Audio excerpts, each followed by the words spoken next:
Welcome to day 403 of our Deso journey. I'm Ed Krasenstein here with my twin brother Brian. And remember, these videos are being sponsored by NFT Tech. They are an investor in DesoFi. And before we get to today's news, Brian, do you want to tell everybody what our diamond question of the day is? Yep, answer this question and we'll give you a bunch of diamonds. Answer it under this video in Deso, not on YouTube. And today's question is, what would make you buy more NFTs on Deso? More Deso NFTs.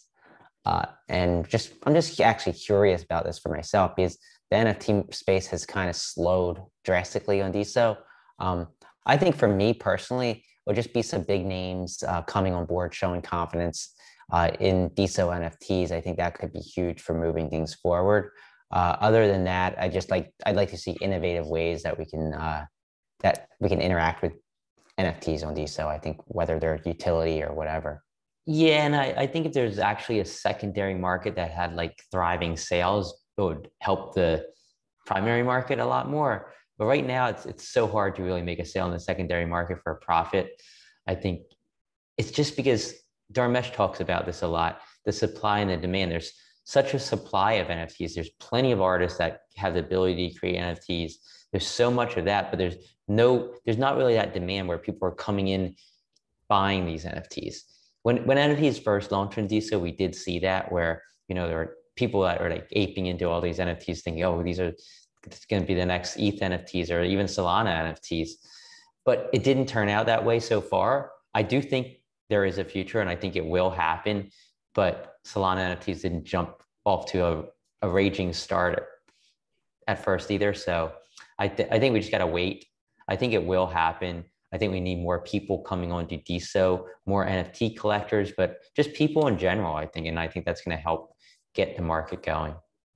Well, and I think it'll be interesting to see how DAO plays into all this. I mean, are we going to see DAOs forming around NFTs? Are there going to be NFT mutual fund DAOs kind of where they buy up a bunch of the better NFTs on Deso? Or maybe the NFT artists will actually create DAOs around a specific collection so that there can be kind of voting rights on those collections.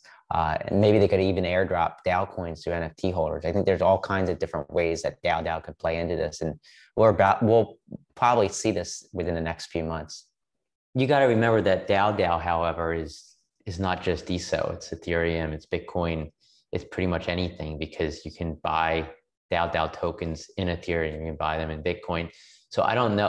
I feel like if there was a mutual fund that came on to buy NFTs, it wouldn't just be Deso NFTs. It'll probably be more likely to be Ethereum NFTs, Solana NFTs, Polygon NFTs, and maybe some Deso NFTs. But I don't see a mutual fund launching a DAO that only buys Deso NFTs. That's not the way I see things going right now.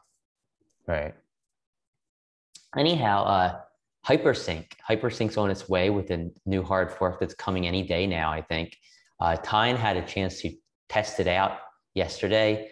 He said it takes about 20 minutes for a normal server to sync and be usable to post compared to 4 hours using his local machine at a 100 megabyte per second connection. So he tried it with both his own computer at home, and he also tried it with a normal server, like a server that would be running a node on Deso.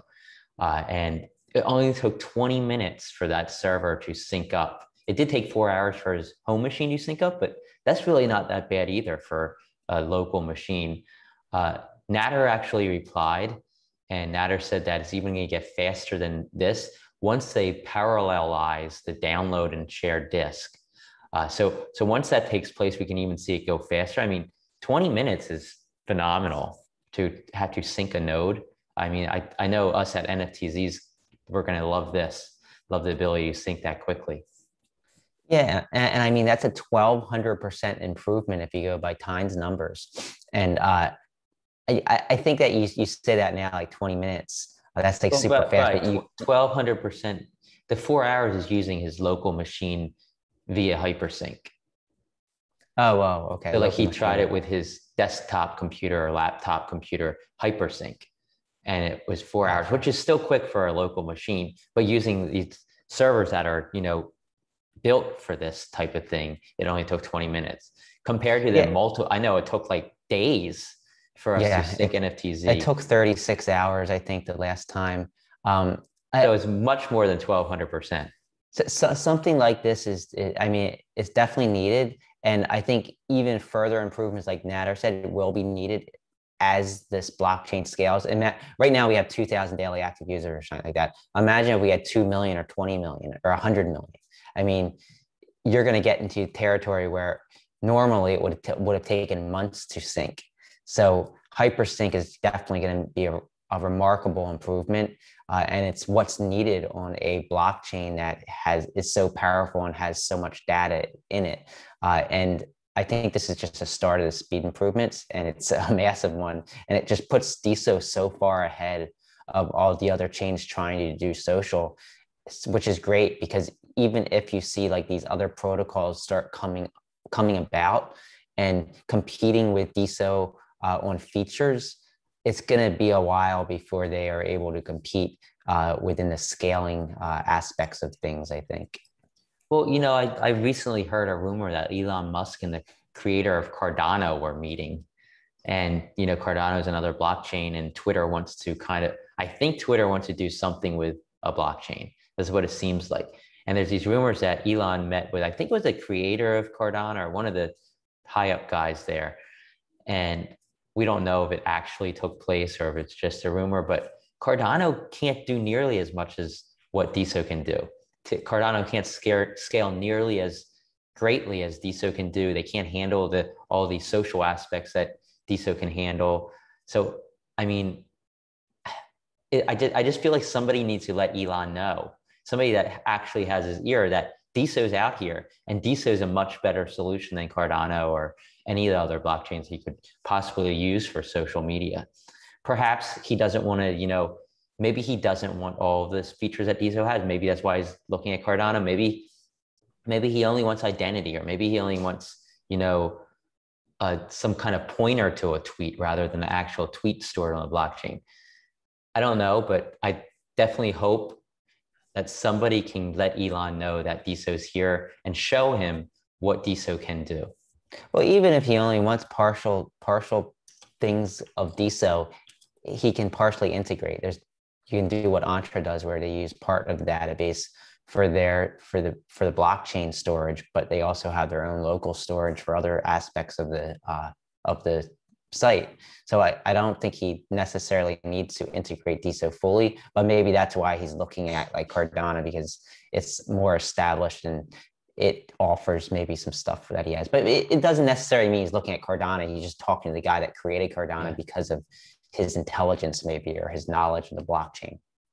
Yeah, so DAO is launching any day now, I think, probably within the next week or two, I'd say, almost certainty. Mossify replied to a post that we made. Brian, you actually made that post talking about how we're super excited about DAO. We do have some concerns over the legalities and how, you know, if you create a DAO, what kind of legal ramifications there could be toward you and toward your DAO holders. Mossify did address this. He said that there's going to be some facts that are coming out, FAQs, covering the legal issues before the launch. So these FAQs are going to be released before DAO actually launches. Brian and I have also heard from the core team. We took part in a couple meetings, and they sort of outlined how they're going to handle the legalities. And Nader really does have a really solid plan from what we hear. He's really involved with lawyers. He has a system there's two different types of systems he's working on. He's working on one system that's going to sort of cover the business side of things and make sure a business is protected, and those investing into a DAO that's associated with a business are protected as well. And then there's going to be the non-business like DAOs, like maybe a PokeDAO that's going to purchase Pokemon cards, or maybe just a DAO that, you know, wants to create something. I don't know. Maybe you want to create sandcastles on the beach. But those types of DAOs basically are going to protect the DAO creator in that it removes the liability, and the individuals buying into that DAO are going to sign away their liability, like basically sign away any responsibility they're going to hold the DAO holder. So it's going to come down to reputation first and foremost for these types of DAOs. So I think that's where verification and verification by association could be very useful, because you don't want to be in investing or buying into a DAO that you don't trust the person you're buying into, because you might not have legal recourse if that person doesn't do what they say they would do. And that's not for the business DAOs, but those for the DAOs outside of the business arena. Yeah, and just remember, this was all work in progress about a month ago. So things could change. Things very likely will change. I know that Nader is waiting on some legal advice and some, I guess, some information from his legal team, which wasn't set in stone yet. So I think we're all kind of patiently waiting to see how they're going to go about this. But I think that if they can have some sort of legal memo that says doing this is okay as long as you do this, and then DAO holders could actually use that to feel a little bit more secure on the legal front, I think that could go a really long way in getting the excitement built up around DAO and creating DAOs on the Deso blockchain. Yep. But yeah, Emulsified also, my other thing was that we need to educate people about DAOs, because we're going to have this, obviously, in my mind, we're going to have this huge marketing push of DAO. But if we spend all this money marketing DAO and 95% of people seeing these ads have no clue what a DAO is, I think that could be kind of a waste of money. You're going to be just throwing money at people that aren't even going to be interested. So I recommended that there should be this educational push along with the marketing. And Emulsified actually surprised me. He posted this big list of all these, I guess, educational posts that they're going to make on Twitter and via email about how DAO works, how DAOs work, how different types of DAOs can function. They've already pushed out 13 of these posts on Twitter, as well as through emails, just some of them explaining what DAO is and DAOs are. There was a total of 38 in the list, and I'm sure they're probably expanding upon that. So they do have this education plan, which I think is really important, because people need to understand things after they learn about them, or even before they learn about them. Yep. Yeah, I agree. I love what learn about what's actually out there for them. I mean, obviously they gotta educate themselves. Yeah, and I mean, I think targeted marketing toward people who either already have DAOs or are part of DAOs or looking into DAOs, I think you can target those groups of people. Then you don't have to worry about the education in those ads. So I think there's going to be different types of advertising going on. I think you really can. I think there's going to be a great deal of targeting going on toward people who have maybe talked about DAOs on social media, people who are searching for DAOs in Google. I think there's ways to do it. There's other DAO platforms you can advertise on and bring people in. It's going to be interesting to see, and it's going to be interesting to see how heavily they go with the marketing once DAO launches, and also how heavily they go with marketing just Deso in general once DAO markets. I think if they can, do a lot of marketing toward all this stuff kind of all at once, it can kind of bring floods of people in and stimulate the Deso ecosystem a lot. Yeah, that's what I recommend, is like shock and awe marketing approach, where they finally do start spending big. And once this hard forks out and there's more features and easier scaling, I think we're ready to see that.